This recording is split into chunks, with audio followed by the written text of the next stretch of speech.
Good morning, नमस्कार। मैं सुशांत पारीक और एनडीटीवी राजस्थान के इस खास कार्यक्रम एजुकेशन कॉन्क्लेव में आप सभी का बहुत स्वागत, बहुत अभिनंदन। और आज के इस कार्यक्रम के मुख्य अतिथि deputy CM doctor Premchand Bairwa ji हमारे इस कार्यक्रम में शिरकत करने के लिए पहुंच गए हैं। सर, बहुत स्वागत है आपका और तमाम मेहमानों का भी। एक बार तालियां बजा दीजिए।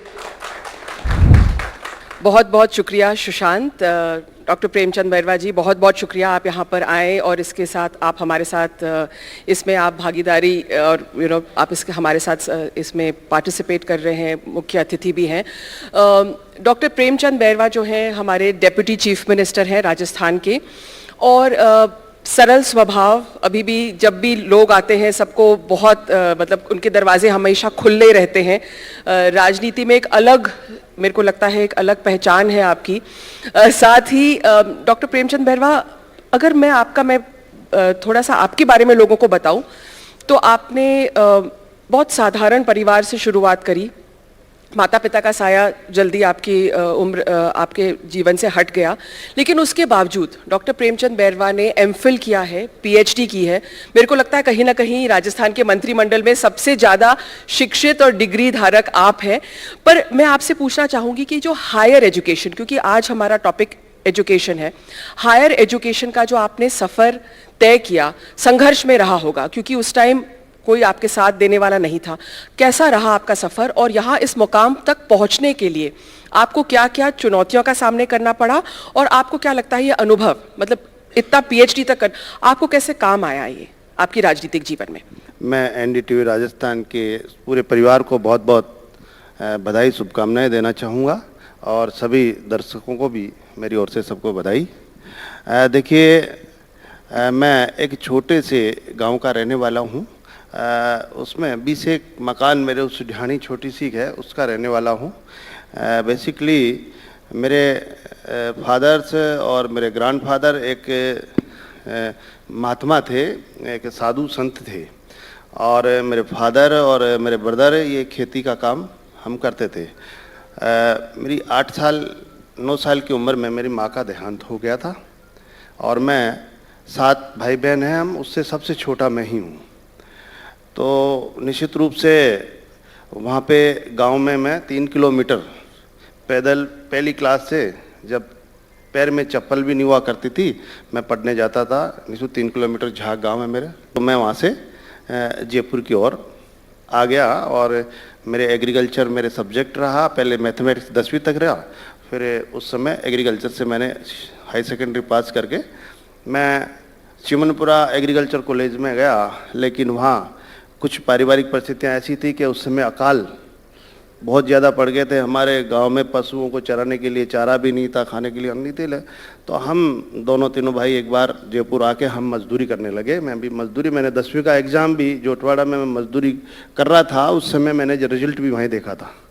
फिर उसके बाद में हाई सेकेंडरी के बाद मैंने एडमिशन लेने गया तो पारिवारिक परिस्थितियाँ बेकार थी। तो मैं मेरे गाँव के यहीं राजा पार्क में सिलाई का काम करते थे, तो मैं यहाँ आ गया उनके पास। मैं सिलाई कर रहा था और एमए तक की। जब एमए किया उस समय मैं इतना कमाई मेरी ठीक हो गई थी, मैं उस समय हीरो होंडा मोटरसाइकिल भी ले ली थी मैंने, और उससे मैं यूनिवर्सिटी जाया करता था। और उसके बाद में मैं एमए करने के बाद मैंने लॉ में एडमिशन लिया। मैं लॉ में एक चुनाव भी लड़ लिया था मैंने लॉ का, वहीं से जब मैं थोड़ा ठीक था। तो उसके बाद में वहीं से मेरे राजनीति भी जीवन में एक प्रवेश कर गई। फिर 2000 में मेरे गांव में एक चुनाव, पंचायत राज के चुनाव हुए और उसमें एक ऐसी की सीट, रिजर्वेशन की सीट थी जिला परिषद की। तो मैं वहाँ से चुनाव लड़ लिया और मैं जिला परिषद का मेंबर 2000 में बन गया। आपके जैसा एक रिप्रेजेंटेटिव होना लोगों का सौभाग्य है, क्योंकि आप लोगों का दर्द समझते हैं, आप उसी राह से गुजर के आए हैं। लेकिन डॉक्टर प्रेमचंद बैरवा जी, यही जो चीज़ है कि हायर एजुकेशन लोगों तक पहुँचे, रूरल बच्चों तक पहुँचे, महिलाओं तक पहुँचे, और जो आपने आर्थिक बात कही है, क्योंकि इतना आर्थिक संघर्ष करना अपनी स्टडीज़ को फंड करने के लिए, तो सरकार, ऑब्वियसली आप इस राह से गुजरे हैं तो आप लोगों का दर्द समझते हैं। As education minister, higher education minister, आप क्या कुछ लागू करेंगे इस सरकार में ताकि लोगों की, दूसरे लोगों की राह आसान हो? निश्चित रूप से जब मैं एमएलए बना, जब भी मेरे मन में एक चीज़ थी, मेरे गांव में स्कूलें कहीं 10वीं की, कहीं 8वीं की हुआ करती थी, कहीं कहीं पे सीनियर थी। तो जब बच्चों को तो फिर भी हम दूर भेज सकते थे, लेकिन लड़कियों के लिए मेरे सामने मैं बहुत सोचता था कि इन लड़कियों के लिए अगर यहाँ पे सीनियर स्कूल हो जाए इस गांव में तो निश्चित रूप से ये लड़कियाँ पढ़ सकती हैं। इस भावना को लेकर, और उस समय निश्चित रूप से हमारी मुख्यमंत्री वसुंधरा जी थी और उन्होंने हर पंचायत स्तर पे फिर सीनियर स्कूल, हमने भी बात करी उनसे कई बार, तो हर पंचायत स्तर पे सीनियर स्कूल खोली और आज उसका परिणाम है कि मेरे गांव की लड़कियां कम से कम सीनियर स्कूल वहाँ पढ़ लेती है।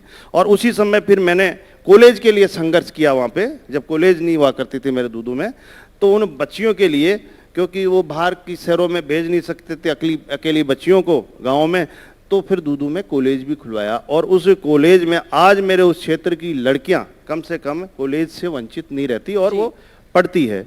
मैं चाहूँगा कि महिलाओं को और मेरे गाँव के जितने भी प्रतिभावान और जिनमें जज्बा है पढ़ने का, वो उन लोगों को आगे लाने के लिए, उनकी प्रतिभा को आगे बढ़ाने के लिए हर संभव प्रयास करने का मैं काम करूंगा कि उनको अनेक रूप से छात्रवृत्तियां मिल रही है जिनके पास आर्थिक, और हमारी बच्चियों के लिए देवनान योजना के तहत स्कूटी दी जाती है। हम लड़कियों के एडमिशन में 30% का हम रिजर्वेशन दे रखे हैं।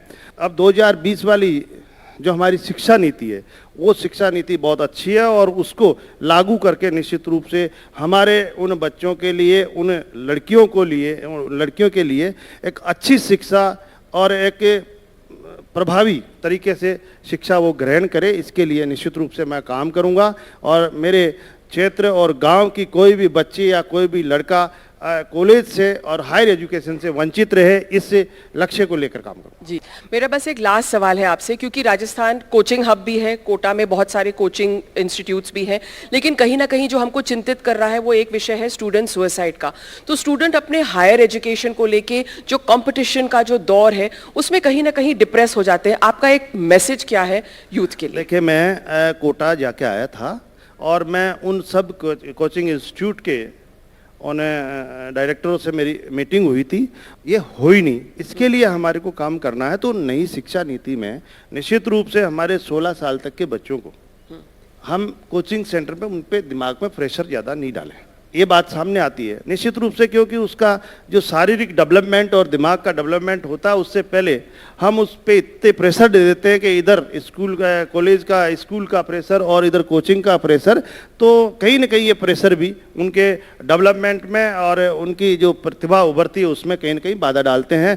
तो निश्चित रूप से मेरा मानना है कि हम ज़्यादा प्रेशर बच्चों पर नहीं देखें और उनकी जो भावना और उनकी इच्छा है उसको बढ़ाते हुए आगे उनको बढ़ाने के लिए हम योजनाबद्ध तरीके से काम करेंगे। बहुत बहुत शुक्रिया डॉक्टर प्रेमचंद बैरवा।